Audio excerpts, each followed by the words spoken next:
மானஸ் பக்கங்கள். Hi friends, இது மாலிகாவின் கேளுங்க கதை கேளுங்க. மானஸ் எழுதிய மலரே மௌனமா, அத்தியாயம் 1. நல்லாத்தூர். இரவு மணி 12 நெருங்கிக் கொண்டிருந்தது. வானம் இடித்து மெல்ல மழை வழுக்க துவங்கியது. ஊரில் மின்சாரம் நிறுத்தி வைக்கப்பட்டிருந்தது. சண்முகம், அண்ணன் சிவலிங்கம் குரல் கேட்டு குடோனின் பின்பக்கத்தில் இருந்து ஓடி வந்தார் சண்முகம். என்னாச்சு அண்ணா? லோடு வண்டியை பாதுகாப்பாக வச்சாச்சா? ஆச்சு அண்ணா, ஷெட்டுக்குள்ளே நிறுத்தி தார்பாய் போட்டு கட்டியாச்சு. இனி ஒன்றும் பிரச்சனை இல்லை. முருகனுக்கு ஃபோனை போட்டு ஏற்கனவே சொன்ன மாதிரி காலையில் 4 மணிக்கு லோடு எடுத்துக்கிட்டு கிளம்பணும்னு சொல்லிடு. மழை வந்துச்சு அது இதுன்னு சாக்கு சொல்ல போகிறான். சரி, சொல்லிடுறேண்ணா. இப்போ சொல்லு. அது வீட்டுக்கு தானே போயிருக்கான். இல்லைண்ணா. வேற எங்கே போயிருக்கான்? 2வது ஆட்டம் படத்துக்கு போகிறேன்னு போனான். மெல்லிய குரலில் கூறினார் சண்முகம். ஏண்டா இப்படி பண்ணுறான் அவன்? சிவலிங்கம் கேட்டுக்கொண்டிருக்கும் போதே தலையில் மாட்டிய சாக்கோடு ஓடி வந்தான் முருகன். சிவலிங்கம் சண்முகம் இருவரையும் கண்டு திகைத்தான். சிவலிங்கம் அவனை முறைத்து கொண்டிருக்க, சண்முகமோ சீக்கிரம் உள்ள போய் தொலை என்ற ரீதியில் பார்வையாலேயே மிரட்டி கொண்டிருந்தார். அவனும் சத்தம் காட்டாமல் பின்பக்கம் நழுவ, டேய் என்று அதட்டினார் சிவலிங்கம். ஐயா, உனக்கு சம்பளமும் கொடுத்து நீ செய்ய வேண்டிய வேலையை எல்லாம் நாங்களே செஞ்சுக்கிட்டு இருக்கணுமா? லோடு ஏற்றி வச்சுட்டு சினிமாவுக்கு போயிட்ட. மழை வந்ததும் நாங்கள் வீட்டில் இருந்து ஓடி வரோம். நானும் அதுக்கு தான் பணம் முடியாமல் கூட ஓடி வந்தேன்.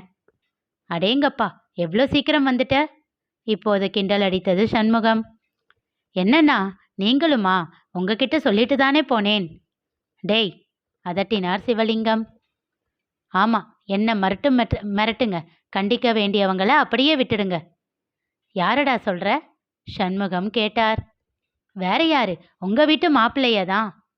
அவருக்கு என்னடா சொக்க தங்கம்? குடிக்கிறாரா, சூதாடுறாரா, கூத்தியா வச்சிருக்காரா?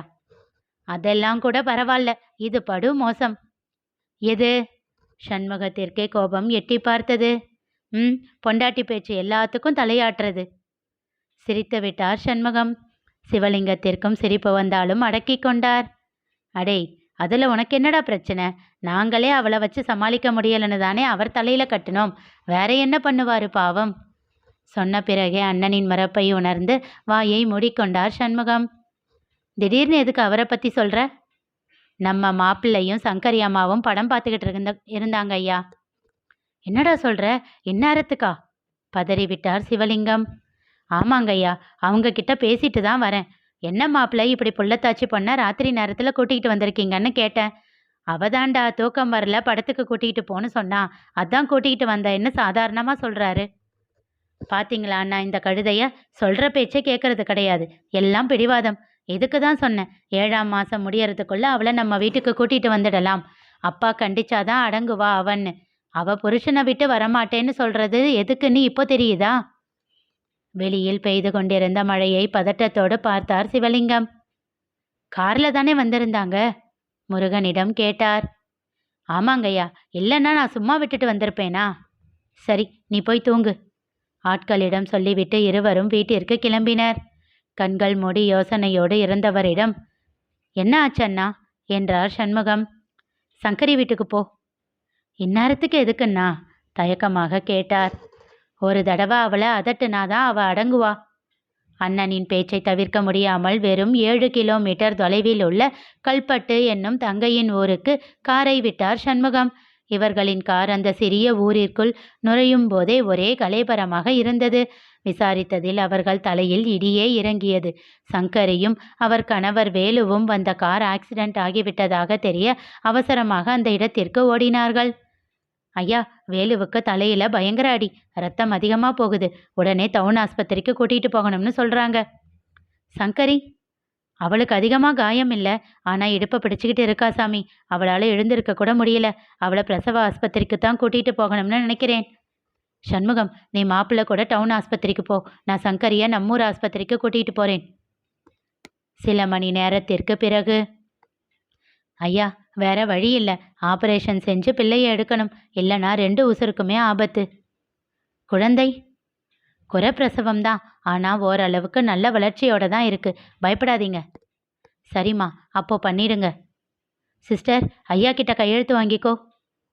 நடுங்கும் கரத்தோடு கையெழுத்திட்டார் சிவலிங்கம். மனதிற்குள் வேண்டாத கடவுள் இல்லை. சிறிது நேரத்தில் ரோஜா பூவாக ஒரு அழகான மகவை சிவலிங்கத்தின் கையில் தந்தார் செவிலியர். ஐயா, உன் மருமகளை பாரையா, பாரு. சங்கரி வீட்டு பெண்ணொருவர் ஒப்பாரி வைத்தார். நடுங்கும் கரத்தோடு வாங்கியவர் கண்கள் ஒரு சொட்டு நீரை பொழிந்தது. உதடு குவித்து அதன் நெற்றியில் முத்தம் வைத்தார். சங்கரி எப்படி இருக்கா? அவங்களுக்கு எந்த பிரச்சனையும் இல்லை, மயக்கத்துல இருக்காங்க. காயத்துக்கெல்லாம் மருந்து போட்டிருக்கோம். குழந்தைய கொடு சாமி. பாட்டிமா, டாக்டர் எல்லார்கிட்டையும் கொடுக்க வேணாம்னு சொன்னாங்க. இவர்கிட்ட மட்டும் காட்டிட்டு எடுத்துட்டு வர சொன்னாங்க. குறை பிரசவம் இல்லை, எதிர்ப்பு சக்தி கம்மியா இருக்கும். பத்திரமா பார்த்துக்கணும். என் கையில வச்சுக்கிறேன், அப்படியே எல்லாரும் பார்த்துடுங்க. அப்போது வேக வேகமாக ஓடி வந்தார் சண்முகம். அண்ணா, என்னடா, என்ன ஆச்சு? மாப்பிள்ளையை காப்பாற்ற முடியலண்ணா. என்னடா சொல்ற? அதிர்ந்து நின்று விட்டார் சிவலிங்கம். ஐயோ, எங்க ராசா எங்களை விட்டு போயிட்டானே. அட கடவுளே, பிறக்கும் போதே அப்பனை முழுங்கிடுச்சா?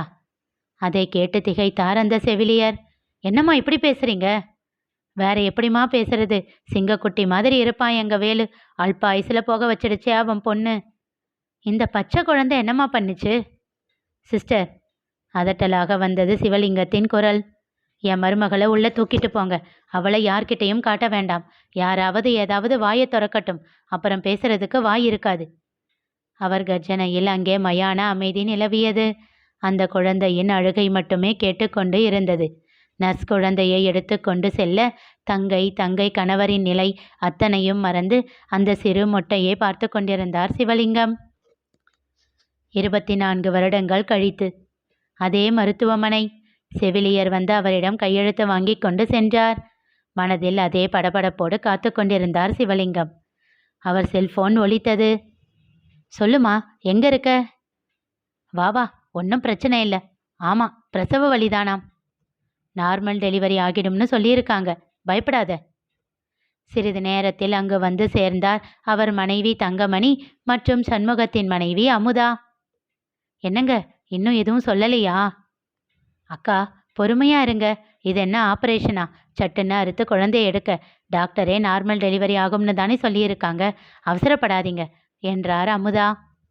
சிறிது நேரத்தில் குழந்தையின் அழுகை இன்னிசையாக அவர்கள் செவிகளில் விழுந்தது. குழந்தையோடு வெளியில் வந்தார் செவிலியர். உங்களுக்கு பேத்தி பிறந்திருக்கா? மூவரும் சந்தோஷத்தில் திளைத்தார்கள். என் மருமக எப்படி இருக்கா? இருவரையும் முந்திக்கொண்டு கேட்டார் சிவலிங்கம். அமுதாவும் தங்கமணியும் ஒருவரை ஒருவர் பார்த்து கொண்டனர். அவங்களும் நல்லா இருக்காங்க, எந்த பிரச்சனையும் இல்லை. அப்போதுதான் அவர் முகத்தில் முழு சந்தோஷம் நிறைந்தது.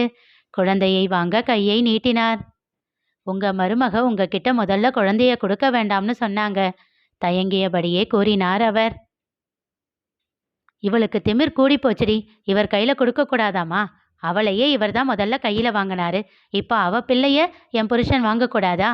சண்டை பிடிக்க ஆரம்பித்தார் தங்கமணி. சிவலிங்கம் எதுவும் பேசாமல் தவிப்போடு கையை இறக்கி கொண்டார். மாமா இருங்க, அவ தான் சின்ன பிள்ளை, அறிவில்லாம ஏதேதோ பேசிக்கிட்டு இருக்கா. முதல்ல கையை நீட்டுங்க. இந்தாம்மா நர்சம்மா, குழந்தைய முதல்ல வாங்குற எல்லா தகுதியும் அவருக்கு மட்டும்தான் இருக்கு. நீ அவர் கையில கொடு. அமுதாவின் பேச்சில் நர்ஸ் அமைதியாக அவர் கையில் கொடுக்க ஆசையாக வாங்கி நெஞ்சோடு அணைத்து கொண்டார் சிவலிங்கம். தன் மருமகளை இதே கையில் வாங்கிய நினைவு நெஞ்சுக்குள் மோத அவர் கண்கள் கலங்கி போனது. வாடி கண்ணு, என் ராசாத்தி, என் மருமக பெத்தவளே. இருவரும் அவரை முறைத்தார்கள். அக்கா, கேட்டீங்களாக்கா? உங்க பையன் இல்லாம உங்க மருமக பிள்ளைய பெத்துட்டாலோ? என் மவன் பெத்த ராசாத்தின்னு கொஞ்சனா என்ன? தங்கமணியிடம் கிசுகிசுத்தார் அமுதா.